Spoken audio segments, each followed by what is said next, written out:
यानंतर राज्याच्या राजकारणातली एक मोठी बातमी बघूया। लोकसभा निवडणुकानंतर राज्यामध्ये विधानसभेसाठी महायुतीचं जागा वाटप नेमकं कसं असणार याची आता चर्चा सुरू झाली। आता लोकसभेच्या निकालाच्या स्ट्राईक रेटवरच महायुतीचं जागा वाटप निश्चित होईल अशी माहिती एबीपी माझाला मिळालेली आहे। लोकसभा निवडणुकीत ज्या पक्षाचा स्ट्राईक रेट जास्त त्या पक्षाला सर्वाधिक जागा असं ठरल्याची माहिती एबीपी माझाला मिळालेली आहे। सर्वात महत्त्वाचं म्हणजे जिंकून येणं हा एकमेव निकष असल्यानं लोकसभा निकालाच्या स्ट्राईक रेटवर विधानसभेच्या जागा वाटपाचा फॉर्म्युला निश्चित होईल।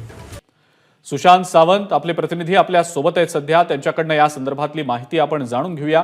सुशांत, लोकसभा निवडणुकीमध्ये या महायुतीच्या घटक पक्षांचा परफॉर्मन्स स्ट्राईक रेट नेमका कसा असेल त्यावर विधानसभेचं जागा वाटप अवलंबून आहे अशी माहिती सूत्रांकडनं समजतेय। सुशांत, काय नेमकी याबद्दलची माहिती? अजिंक्य, अगदी बरोबर आहे। आपण जर बघितलं असेल तर भाजप नेहमी कामगिरीवर महत्त्व देत असतं आणि जागा वाटप देखील तशाच पद्धतीचा आपण भाजपचा अनेकदा पाहिलेला आहे।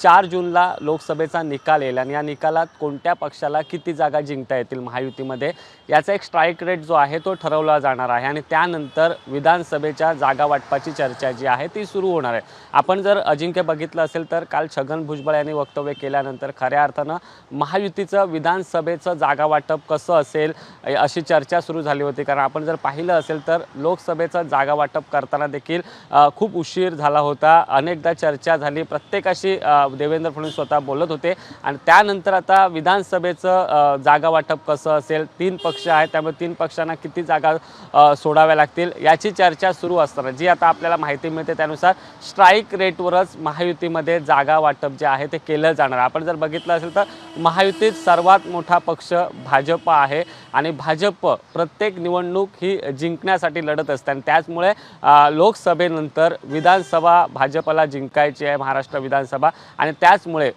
जे जागा वाटप महायुतीमध्ये होणार आहे ते कुठेतरी स्ट्राईक रेट नुसार होणार आहे। लोकसभेच्या निकालात कोणत्या पक्षाला किती जागा मिळतील त्यानुसारच जागा वाटप जे आहे ते ठरवलं जाणार, तशी चर्चा जी आहे ती पुढे होणार।